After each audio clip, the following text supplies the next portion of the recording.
이제 맑고 푸른 가을처럼 또 열매 맺는 가을처럼 여러분 삶에도 이제 많은 열매가 맺히기를 주님의 이름으로 축복합니다. 예, 많이 웃을 일 많고요. 행복하시기를, 성령 충만하기를 주님의 이름으로 축복합니다.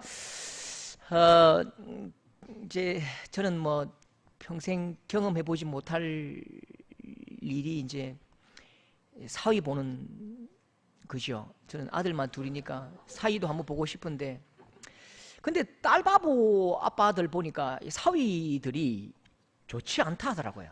죽이고 싶다 하더라고요. 너무너무 밉대요, 사위들이. 그 친한 장로님 한 분이 저 어디 대구 사시는 분인데, 박 장로님 이제 뭐 너무너무 화가 나가지고, 결혼시키고 화가 나가지고 견딜 수 없는 분노 때문에 찾아와서 이제 막 화를 내시는데요. 목사님, 그럴 수가 있습니까? 뭔데요? 진짜 내 딸, 내가 내 손가락 물 안 묻히고 그렇게 호흡 불면 키웠거든요.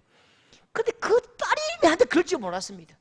그 딸이 내한테 그럴 줄 몰랐습니다. 사실 훨씬 더 이제 독하게 이야기했어요. 막 욕짓거리 섞어가면서 이렇게 했는데, 설교니까 좀 부드럽게 할게요. 그럴 줄 몰랐습니다. 제가 깜짝 놀라가지고 심각한 싸움이 있는 줄 알고, 무슨 일인데요? 뭐 이렇게 이제 깜짝 놀랐습니다. 신혼여행 갔다가 이제 오잖아요. 신혼여행 갔다가 이제 자기 이제 신혼집으로 이제 가려고 하는데, 아빠가 그렇게 눈물이 나더래요. 너무너무 눈물이 나더래요.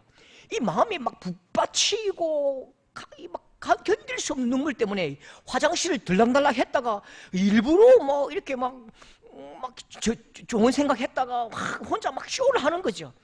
근데 견딜 수 없이 눈물이 나가지고 화장실 가서 세수하고 그 눈이 빨개가지고 마음에 막 벅차 있는데, 마음이 힘들어 있는데, 딸에게 그렇게 말했대요. 딸아, 하루 자고 가라. 하루 자고 가면 안 되겠나? 이렇게 이제 딸에게 이야기한 거죠. 그러니까 이 딸이 센스가 있으면, 아빠가 나를 그렇게 이제 보내는 거 힘들어 하시는구나, 그러면 아빠 그렇게 할게요라고 이야기하든지, 아빠 안 되겠어요, 정중하게 이야기해야 되는데요. 그 딸이 이렇게 말해대요. 안 돼! 우리 오빠야 힘들어한단 말이야. 우리 오빠가 힘들어한다고. 오빠 집에 가자 하고 아빠를 버리고 오빠 팔짱을 다 끼고요, 그 쫄랑쫄랑 토끼같이 이렇게 게임 뛰면서 펄짝펄짝거리면서 신나게 뛰어가는데, 아빠는 뒤에서 눈물 질질 짜고 있고, 이놈은 가시나는 오빠야 손잡고 막 펄짝펄짝 뛰고 가는데, 그 서름이 나라를 뺏긴 서름이더래요.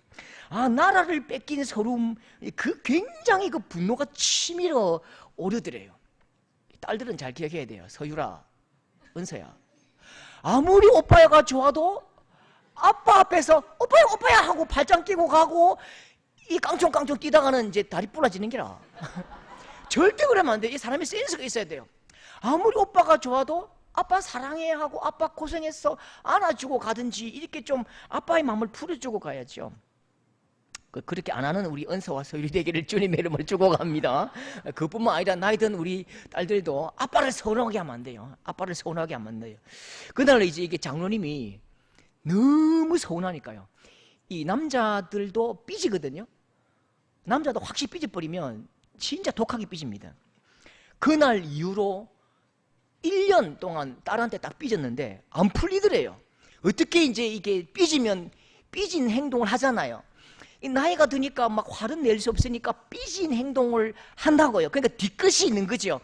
그러니까 제 딸이 오잖아요. 명절이나 뭐 볼일 보러 오면, 에리야 왔나? 이래 안 하고요, 이렇게 말했는데요.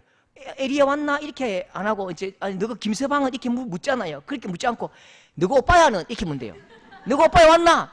그래서 사위가 오잖아요. 사위가 오면, 아이고 김서방 왔나? 이게 아니고요, 에리 오빠 왔네? 에리 오빠 왔네? 에리 오빠 밥 먹으라이? 에리 오빠 밥 먹으라이? 이 뒤끝인 거죠. 뒤끝을 자꾸 이제 괴롭히는 거죠. 그 나중에 딸이, 아빠 미안해. 근데 장로님은 진짜 서운한데요, 뒤끝을 막 부렸대요. 심술도 부리고요, 일부러 막 오빠야 너 오빠 잘 있나? 너 오빠 잘 있나? 이렇게 했대요. 그런데 이 나라 뺏긴 서름과 섭섭함인데, 이상하게도 자기 몸은요, 자기 마음과 감정은 막 섭섭해가지고 막 뒤끝 부리는데, 자기의 발과 자기의 손은 이 딸이 시키는 대로 다 하더래요. 마치 복종하는 것처럼, 마치 이렇게 중독된 것처럼. 아빠 집에 와줘. 화장실 변기 좀 뚫어줘. 하면 집에 가서 변기 뚫고, 아빠 세차해줘. 세차해주고, 아빠 이거 차 좀 계약해줘. 차 계약해주고, 아빠 이 보험 들어줘. 보험 들어주고, 아빠 이 페인트 칠해줘. 페인트 칠해주고, 아빠 이 강아지 우리 또리 좀 밥 먹여줘. 밥 먹여주고, 애 봐주고. 이게 아낌없이 주는 아빠의 운명이더래요. 이상한 운명인데요, 이상한 뒤끝인데요, 뒤끝이 있기는 있는데 기분이 상하긴 상한데 그냥 다 해주어야 하는 이상한 뒤끝이지요. 오늘 말씀에 하나님의 마음이 그래요. 하나님의 엄청난 뒤끝을 보십시오. 하나님의 뒤끝 보십시오. 하나님이 오늘 말씀에 우리 아버지 하나님 뒤끝 장난이 아닙니다. 보십시오. 여호와께서 말씀하신 대로 사라를 돌보셨고, 여호와께서 말씀하신 대로 사라에게 행하셨으므로, 2절 하나님의 말씀하신 시기가 되어 아들을 낳았고, 4절에 하나님이 명령하신 대로 할례를 행하였더라. 이게 왜 뒤끝이냐고요? 이게 왜 뒤끝이냐고요? 예, 하나님의 뒤끝이에요. 여호와께서 말씀하신 대로 사라를 돌보셨고, 말씀하신 대로 사라를 행하셨고, 말씀하신 시기가 돼 아들을 낳고, 말씀하신 대로 할례를 행하고. 이 아브라함 들으라고. 왜요?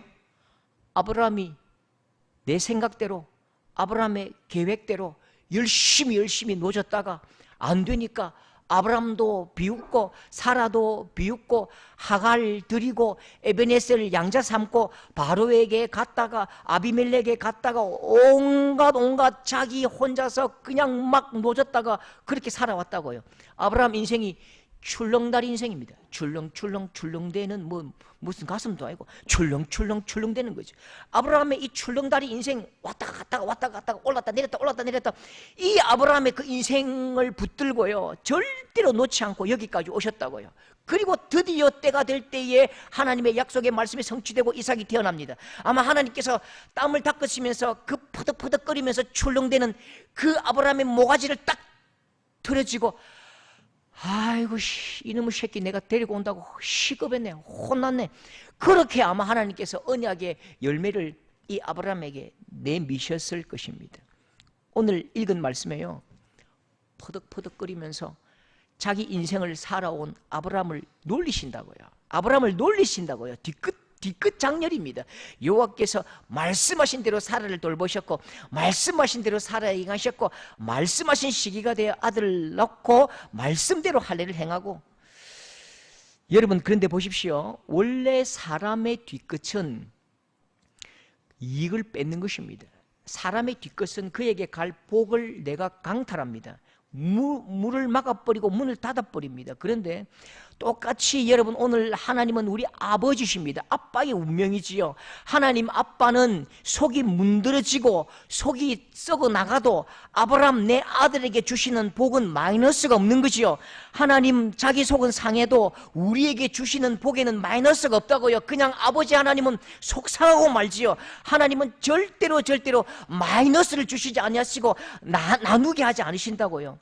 속삭한 마음 우리에게 표현하시면서 하나님의 표현은요, 말씀대로 비꼬시는 듯 하면서도 뒤끝 보이지만 그 안에 담긴 선물이 뭐지요?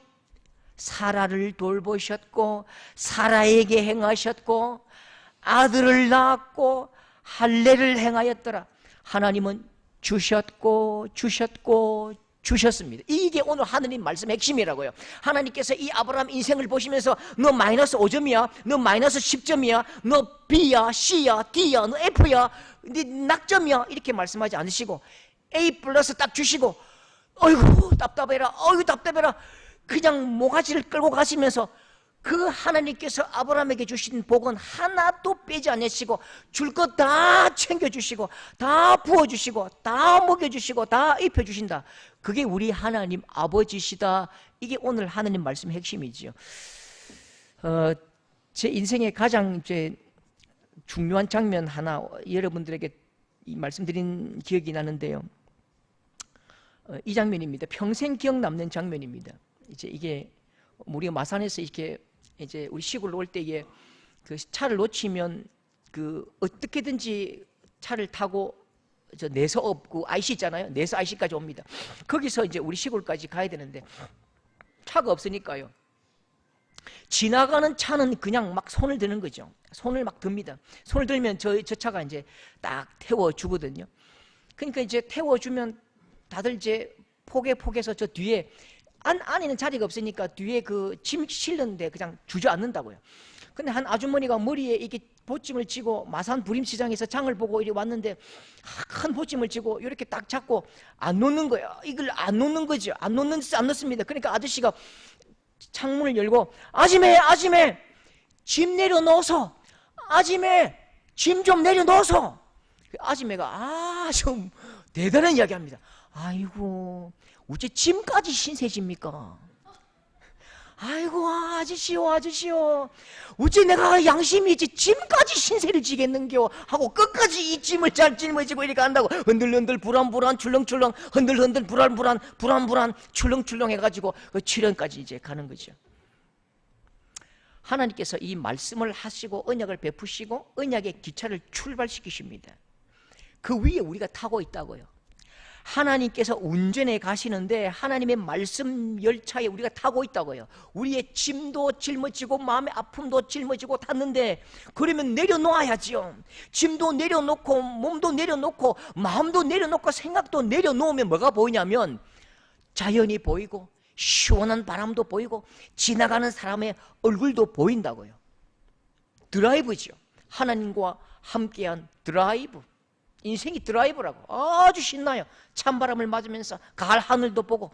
그런데 우리가 이게 출렁다리 인생이요, 출렁다리 인생이 되면 약속의 말씀의 열차에 내 삶을 온전히 맡기지 못합니다. 우리의 생각과 우리의 욕망을 맡기지 못한다고요. 그러니까 그 위에 올라탔는데 내가 뭐라도 해야, 그 위에 올라탔는데 내가 뭐라도 해야 이 언약의 열차가 제 속도를 내고 갈 것이라고 우리가 착각한다고요. 하나님 말씀의 열차에 딱 올라탔는데도 아직도 내 엔진을 켜고 있는 것이요. 하나님 말씀에 하나님의 역사의 기차에 올라탔는데도 아직도 내 동력을 그대로 유지한다고요. 마치 우리 인생이 이 장면 같아요. 보십시오. 꼭 이 모양입니다. 그림 보십시오. 지금 하나님의 약속의 말씀의 기차에 올라탔습니다. 근데 올라타고 지금 뭐하고 있지? 저 사람이요? 자기 손수레를 끌고 열심히 앞으로 가는 거죠. 왜? 내가 열심히 해야 하나님도 열심히 할 것 같거든요. 내가 뭐라도 해야 이 하나님의 말씀이, 하나님의 약속이 좀 빨리 내 욕망대로 이루어질 것 같거든요. 그러니까 말씀의 기차를 타고 그 위에서 내가 손수레를 끌고 마차를 달리고 꼭 이 그림처럼 그렇게 살아가는 우리의 모습이죠. 그러니까 분명히 우리가 말씀 위에 있는데 너무 괴로운 거죠. 분명히 우리가 하나님의 약속의 말씀 위에 살아가는데 우리는 너무너무 힘든 거예요. 너무너무 피곤한 거죠. 여러분, 말씀의 열차에 올라탔으면 열차 위에서는 우리의 시동을 끌 수 있는 여러분 될 수 있기를 바랍니다. 내 짐도 맡기고 몸도 맡기고 마음도 맡기고 생각도 맡기고 그냥 하나님께 다 맡겨드리고 하나님을 신뢰하고 하나님께서 인도해 가실 그 열차 위에서 시원한 바람을 맞으면서 하나님과 함께하는 드라이브 인생이 될 수 있기를 주님의 이름으로 축복합니다. 어차피 그 위에 탔으면 내 뜻대로 안 되는 거예요. 어차피 그 위에 올라타면 내 마음대로 안 되는 거지요. 내 욕망대로 가지 않는다고요. 불변의 진리입니다. 하나님의 약속의 열차에 올라타는 순간 하나님의 약속대로 됩니다. 절대 불변의 진리입니다. 하나님의 비전과 꿈대로 이루어져 갈 것입니다. 그 약속의 말씀을 움켜쥐고 하나님의 일하심을 기대하면서 부디 평안한 복된 성도들 될 수 있기를 주님의 이름으로 축복합니다. 제가 여러분들에게 많이 소개한 책이 있죠. 한 5번쯤 소개한 것 같은데 이 책 중요합니다. 너무너무 중요합니다. 장미의 이름. 한 수도원에서 이유 없는 살인 사건이 이제 발생하지요. 이 살인 사건의 범인을 찾는 이야기입니다. 계속 수도원 젊은 수도사들이 죽어 나가는데 이유를 알 수 없어요. 계속 죽어 나가니까 모든 그 수도원 분위기가 얼마나 흉흉한지, 악한 마귀가 우리를 공격한다, 하나님이 진노하셨다, 이렇게 이런 분위기가 되는 것이죠. 전부 다 벌벌벌 떱니다. 살인자가 누구냐면 수도원의 원장입니다. 아주 연세가 높으신 기도를 많이 하시는 원장님이 범인입니다. 어떻게 죽이느냐? 아리스토텔레스의 책, 옛날에는 수도원에 이게 하나의 도서관이거든요. 아리스토텔레스의 책 중에 시약이라고 두꺼운 책이 있는데 웃음편에 독을 발라놓는 거죠. 웃음편에 독을 발라서 그 웃음이라는 책을 읽는 모든 사람들이 독에 중독되어 죽게 만드는 것입니다. 그래서 이제 범인을 밝힌 후에 이제 막 항의합니다. 원장님, 왜 젊은 수도사들을 죽이셨습니까? 원장님, 왜 젊은 수도사들을 죽였습니까? 그렇게 이제 막 항의하니까 이 원장님이 그렇게 말합니다. 두려워야 신을 믿지. 두려워야 신을 믿지. 웃고 즐거우면 어떻게 신을 믿어? 웃고 즐거우면 어떻게 사람들이 하나님을 믿어? 두려워야 하나님을 믿지. 그렇게 말한다니까요. 여러분, 이게요, 악한 종교의 모습입니다. 꼭 우리는요, 근데 이 수도원 원장처럼 신앙생활하는 사람들이 참 많은 것 같아요. 여러분 꼭 기억하십시오. 우리 하나님 아버지는 우리가 웃기를 원하십니다. 우리 하나님 아버지는 저와 여러분이 행복한 거 좋아하십니다. 우리 하나님 아버지는 저와 여러분이 아들 된, 딸 된 우리가 너무너무 이 땅에서 행복하게 살기를 기뻐하시고, 혹시 우리가 힘들면 하나님도 힘들어하시고, 혹시 우리가 너무너무 슬퍼하면 하나님도 슬퍼하시는 것입니다. 우리가 행복하면 하나님도 너무 행복하시지요. 왜죠? 하나님은 우리의 아버지시기 때문입니다. 여러분 혹시 이렇게 배우셨으면 이제 지워야 됩니다.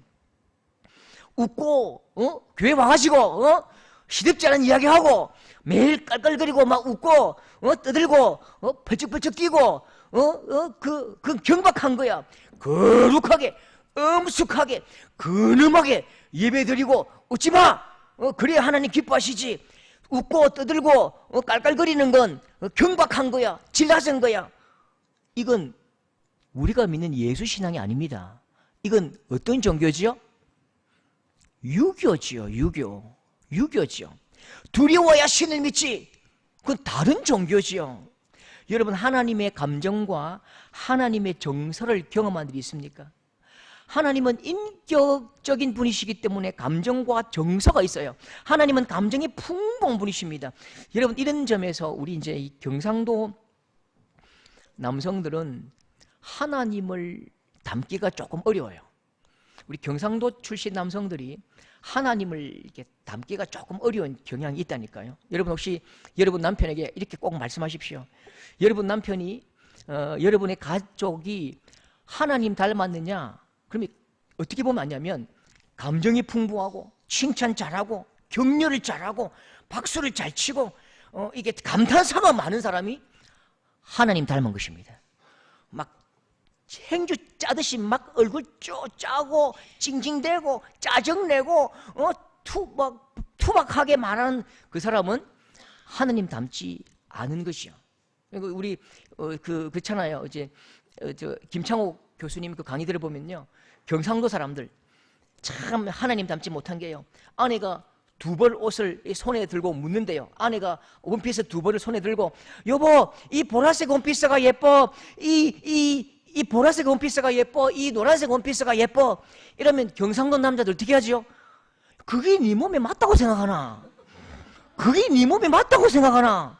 어디 몸빼 파는 데 없나?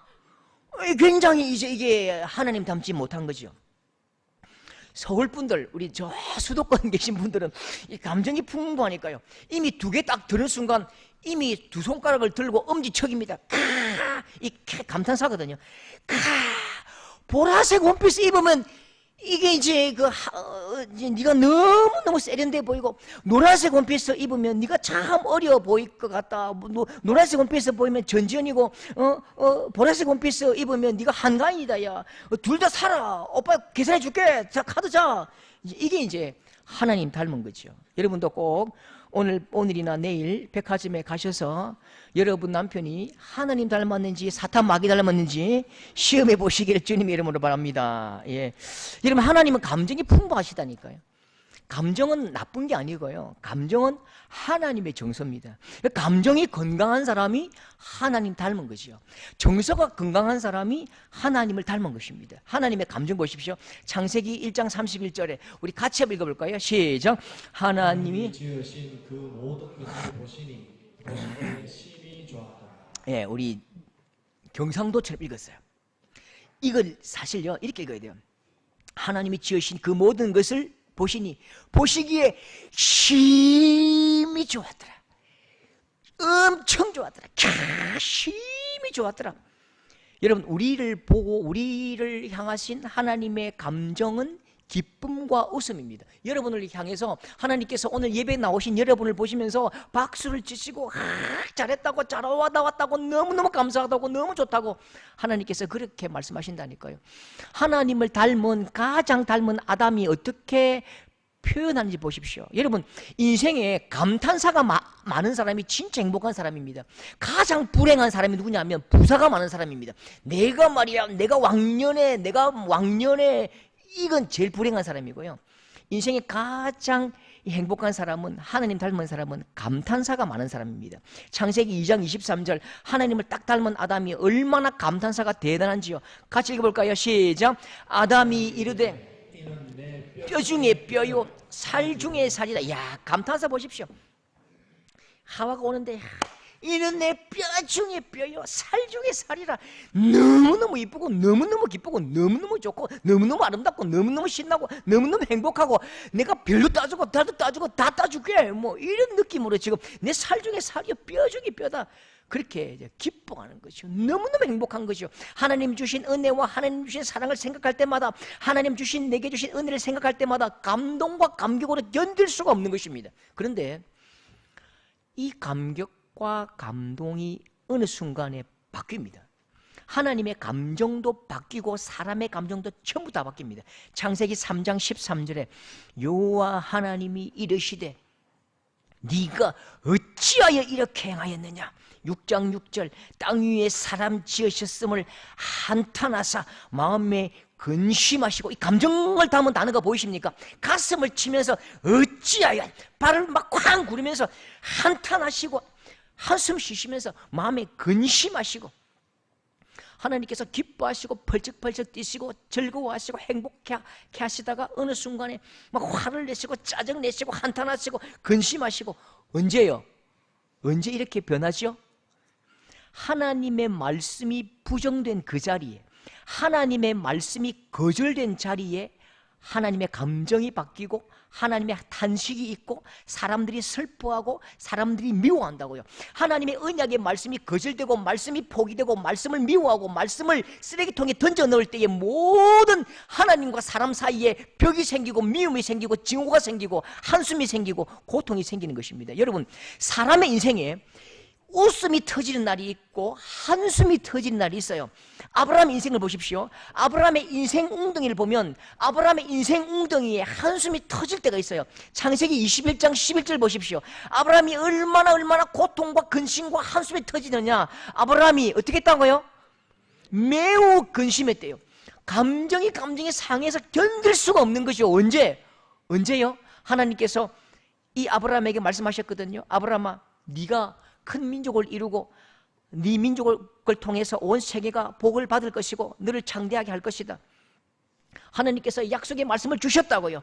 믿음이 약해질 때마다 하나님께서 찾아오셔서 말씀을 먹이시고 또 말씀을 업그레이드 하시고 말씀을 선명하게 하시고 말씀을 또 새롭게 하셨습니다. 창세기 18장 10절에 내년 이맘때에 내가 반드시 내게로 돌아오리니 네 아내 사라에게 아들이 있으리라. 아들이 있을 것이다. 말씀을 업그레이드 시키시고 말씀을 다시 주시고. 그런데 아브라함은 하나님이 인도하시고 달리시는 그 열차 위에서 자기 동력을 끄지 않는다고요.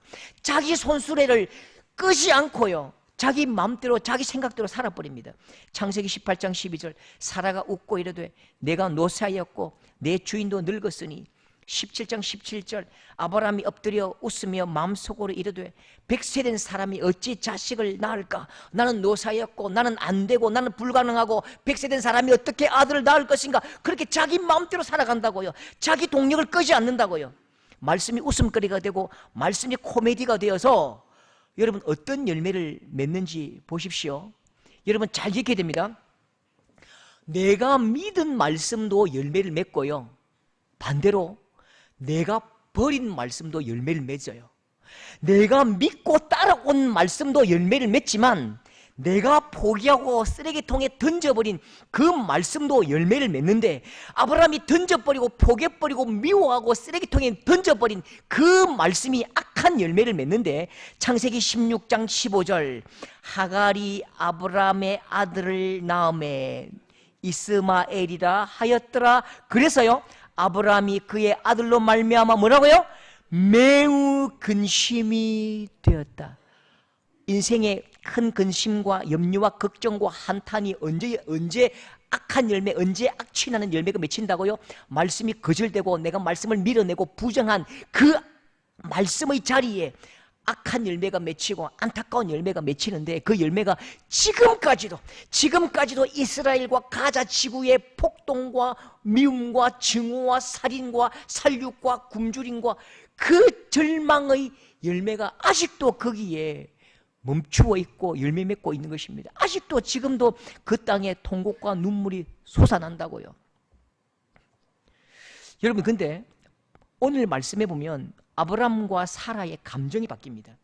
완전히 마음이 바뀌고 감정이 바뀌고 생각이 바뀌고 정서가 바뀝니다. 6절 말씀이죠. 한번 크게 읽겠습니다. 6절 시작.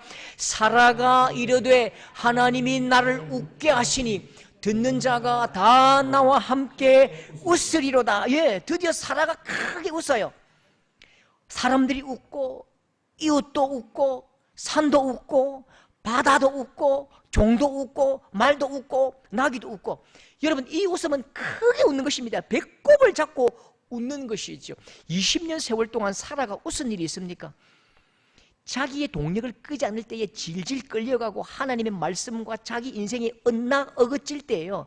웃을 수가 없는 거예요. 그래서 비웃죠. 사라가 막 비웃고 부끄럽고 부끄러운 미소를 짓고 그렇게 땅을 치고 슬픔이요 고통이요 그렇게 살아왔는데, 오늘은 크게 웃고요, 배꼽 잡고 웃고요, 하하하하 크게 웃는다고요. 이 큰 웃음의 이유가 뭐지요? 아브라함과 사라가 아들을 낳았죠. 그래서 기분 좋아서 웃습니다. 물론 그 말도 맞아요. 그런데 말씀을 읽어보시면 이 말씀 가운데 아브라함의 간증이 묻어 있다고요. 사라가 경험한 하나님 이야기가 들린다고요. 1절 우리 다시 한번 더 읽겠습니다. 1절 시작. 여호와께서 말씀하신 대로 사라를 돌보셨고 여호와께서 말씀하신 대로 사라에게 행하셨으므로 하나님이 말씀하신 시기가 되어 아들을 낳고, 예, 말씀대로 말씀하신 시기가 되어 아브라함과 사라가 크게 웃습니다. 언제 인생이 행복이었지요? 언제 우리가 정말 크게 웃을 수 있지요? 내가 원하는 것을 얻어서 웃는 게 아니고요, 그 내가 원하는 것을 얻는다면 그건 한 달 가겠습니까? 두 달을 가겠습니까? 그게 진짜 웃음이 아니고요, 하나님의 역사와 하나님의 말씀이 나를 통해서, 내 삶을 통해서 이루어지고 성취되고, 하나님의 말씀이 나를 찾아오시고 나를 통해서 하나님의 거대한 역사가 이루어지고 내가 하나님 역사 가운데 쓰임받을 때에 그때 비로소 웃을 수 있는 것이지요. 세상이 주는 어떤 기쁨보다, 환경이 주는 기쁨보다 더 크게 행복하게 웃을 수 있는 것은 하나님의 말씀이 내 삶 가운데 머물고 내 삶을 통해서 하나님의 말씀에 꽃이 피고 열매가 맺히고, 다른 사람 인생이 아니라 바로 내 인생을 통해서 하나님께서 역사를 이루시고 성취해 가시는 그 산 증거가 될 때에, 내 삶이 하나님의 역사하심의 산 증거가 될 때에 비로소 우리가 마음껏 크게 웃을 수 있는 것입니다. 여러분 꼭 기억하십시오. 행복하고 싶습니까? 크게 웃고 싶습니까? 마음껏 즐거워하고 싶습니까? 세상이 줄 수 없고 알 수 없는 큰 기쁨으로 충만하게 원하십니까? 여러분, 하나님도 그거 원하신다니까요. 그래서 신명기 10장 13절, 여러분 모든 사람들이 이 행복의 비밀을 모르기 때문에 엉뚱한 곳에서 행복을 찾는다고요. 행복은 여기에 있습니다. 웃음은 여기에 있다고요. 하나님께서 행복의 비결을 딱 기록해 주셨잖아요. 한번 진짜 세게, 힘차게, 당당하게, 간절하게, 무엇을 위하여? 행복을 위하여. 시작. 내 행복을 위하여 내게 명하는 여호와의 명령과 규례를 지킬 것이 아니냐. 네 행복을 위하여 뭐 하라고요? 여호와의 말씀을 지키라고요. 네 행복을 위하여 하나님의 언약의 말씀 위에 올라타라고요. 네 행복을 위하여서는 하나님 말씀 움켜쥐라고요.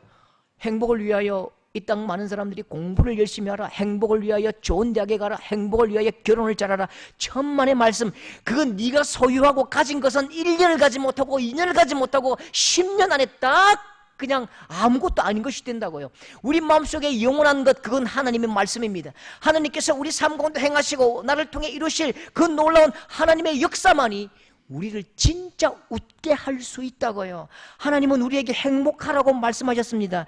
행복하려면 말씀을 붙들라고 말씀하십니다. 말씀이 있는 곳에 행복이 있습니다. 말씀이 꼽히는 곳에서 우리가 웃을 수 있다고요. 말씀 열매 맺히는 곳에 우리의 웃음 열매도 맺힌다고요. 주렁주렁 말씀에 큰 열매 맺고 날마다 웃고 날마다 신나고 날마다 즐거워하는 복된 성령 충만한 말씀 충만한 성도들 될 수 있기를 주님의 이름으로 축복합니다.